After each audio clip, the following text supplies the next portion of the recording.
Dulu, sebelum medio 2006, sempat booming salah satu situs jejaring sosial, yakni situs Friendster. Situs jejaring sosial ini amatlah banyak peminatnya. Tak tanggung-tanggung, jutaan orang menjadi membernya. Sebab lewat situs jejaring sosial ini, banyak orang bisa berkomunikasi ria, bertemu langsung hingga berjodoh. Tak ayal, suksesnya situs jaring sosial ini menjadi inspirasi bertumbuhnya situs jaring sosial lainnya. Salah satunya adalah Facebook. Pada awalnya, Facebook dibuat sebagai situs jaring sosial yang terbatas hanya pada lingkungan kampus sang pembuatnya, yakni kampusnya Mark Zuckerberg di Harvard University. Kala itu, Mark ingin membuat sebuah program yang mana bisa menghubungkan banyak teman-teman di lingkungan kampusnya. Itulah sebabnya dinamai dengan Facebook. Nama Facebook sendiri diambil dari sebuah buku Facebook, yaitu sebuah buku yang berisi daftar nama-nama komunitas di kampusnya tersebut.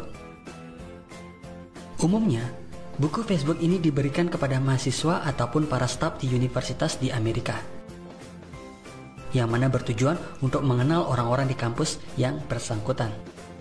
Mark memang memiliki ketertarikan yang amat tinggi dalam mengotak-atik program pembuatan website.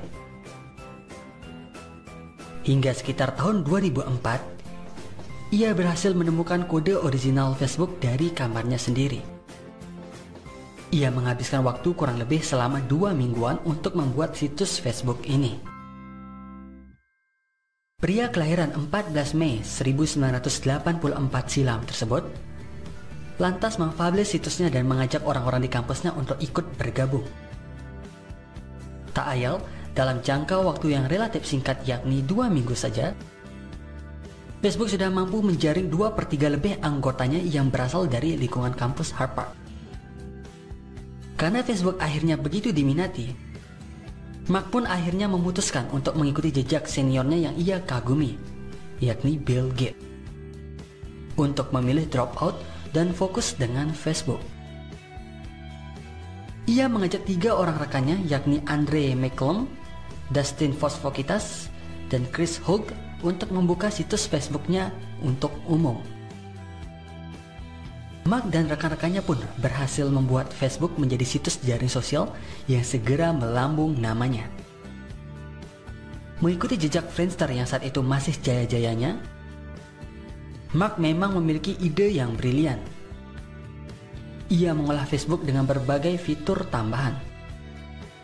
Dan hal inilah yang membuat nama Facebook makin melambung. Total ada hampir 9.373 aplikasi yang terbagi dalam 22 kategori yang bisa digunakan untuk menyemarakan halaman Facebook, mulai dari chat, game, pesan instan, dan berbagai hal menarik lainnya. Hebatnya lagi, sifat keanggotaan yang terbuka membuat seseorang makin nyaman menggunakan Facebook. Sejak kemunculannya pada tahun 2004 silam, member Facebook makin berkembang, serta persentase perkembangannya pun mengalahkan Friendster. Tercatat hampir 60 juta orang pengguna, sehingga kala itu ia berani menargetkan bahwa 2008 jumlah anggotanya akan berlipat-lipat menjadi 200 juta anggota.